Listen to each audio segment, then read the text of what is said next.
Am I the a-hole for the meltdown I had on Christmas Day, which caused my dad's wife to cry? The background starts with my mom dying. I, 17 female, was 11 and my sisters were 16 and 18. Our dad met his second wife a couple of years later, when I was 13. The expectations for my relationship with her and my sisters were very different. My sisters were expected to be civil, but if they weren't close, it was no big deal. But almost everyone, minus my sisters and minus my mom's family, expected me to see my dad's wife as some second mother or maternal/parental figure. They got married when I was 14.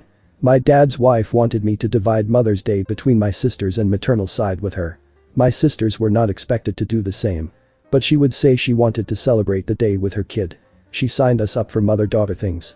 She would get hurt when I didn't want to go and would never ask my sisters. I asked her before why she expected me to do these things with her, but she never invited my sisters.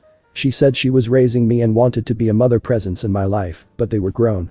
I told her and my dad on separate occasions that I didn't want or need and wouldn't accept someone else into that kind of figure. I was ignored.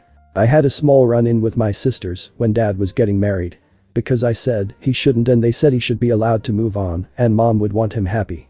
When I explained what was going on, they realized why I was feeling that way.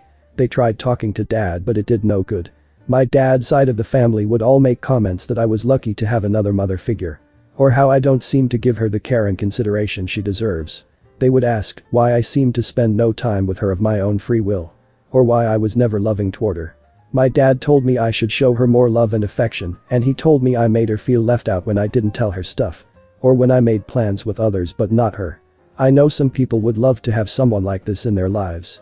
But I want the same relationship my sisters have with her. But more is expected. So Christmas Day came and everyone was at our house for Christmas, minus my mom's family.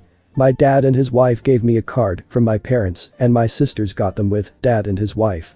Then when it became time for family photos, we got one with the three of us and dad, but then my grandparents wanted me in the family one with my dad and his wife, but my sisters weren't expected to be in it. I tried to step out and my dad's wife said it wasn't a family photo without their kid. This was the point where I lost it and I told her I am not her kid, she is not my mother figure, that she is dad's wife just like she is to my sisters and I want it to be that way. I said I do not love her and hate how they all treat her like she suddenly became a parent to me. My sisters were on my side, but my dad was furious and his wife cried and cried harder as I continued. So, am I the a-hole?